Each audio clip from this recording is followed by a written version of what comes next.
కూతుర్ని కిరాతకంగా చంపేశాడు. ఏమీ తెలియనట్టు నాటకం ఆడాడు. మండలం ఏర్పాటు చేయాలంటూ తన కూతురు బలిదానం చేసిందని కట్టుగా తల్లాడు. అయితే పోలీసుల ముందు ఆ నాటకాలేవి సాగలేదు. అప్పటికే నేర చరిత్ర ఉన్న తండ్రే కూతుర్ని చంపి ఆత్మహత్యగా చిత్రీకరించాడని తేల్చేశారు పోలీసులు. నల్గొండలో యువతి అనుమానాస్పద మృతి కేసులో వీడిన మిస్టరీ ఇది.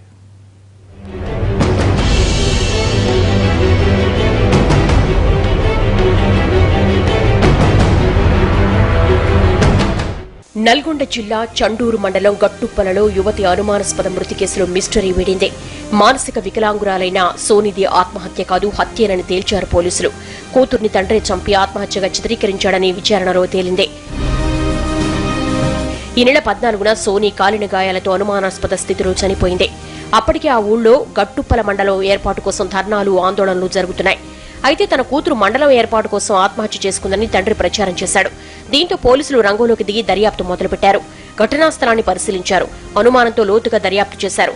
అంతకుముందే తండ్రి కృష్ణయ్యకు ఇద్దరు కూతుళ్లు సోని, మానసులతో గొడవ జరిగింది. మానస అలిగి ఇంట్లోంచి వెళ్లిపోయింది. సోని తండ్రితో గొడవ కొనసాగించింది. ఆగ్రహంతో ఊగిపోయిన తండ్రి ఆమెపై దాడి చేశాడు. తల వెనక భాగంలో బలమైన గాయం కావడంతో సోని అక్కడికక్కడే చనిపోయింది. కంగారు పడ్డ కృష్ణయ్య కూతురు మృతదేహాన్ని బాత్రూంలోకి తీసుకెళ్లి కిరోసిన్ పోసి నిప్పంటించాడు. కొద్దిసేపటి తర్వాత గ్రామంలో మండలం కోసం జరుగుతున్న దీక్షా శిబిరం వద్దకు వెళ్లి కూర్చున్నాడు. అనుమానం ఉంది మా మృతి మీద అని చెప్పేసి దరఖాస్తు ఇవ్వడం జరిగింది. మేము నేరస్థలం పరిశీలించిన తర్వాత డెడ్ బాడీ షిఫ్ట్ చేసిన తర్వాత ప్రిలిమినరీగా మాకు తెలిసింది ఏంటంటే ఇది ఆత్మహత్య కాదు, హత్య అని ఒక నిర్ధారణకు వచ్చాము.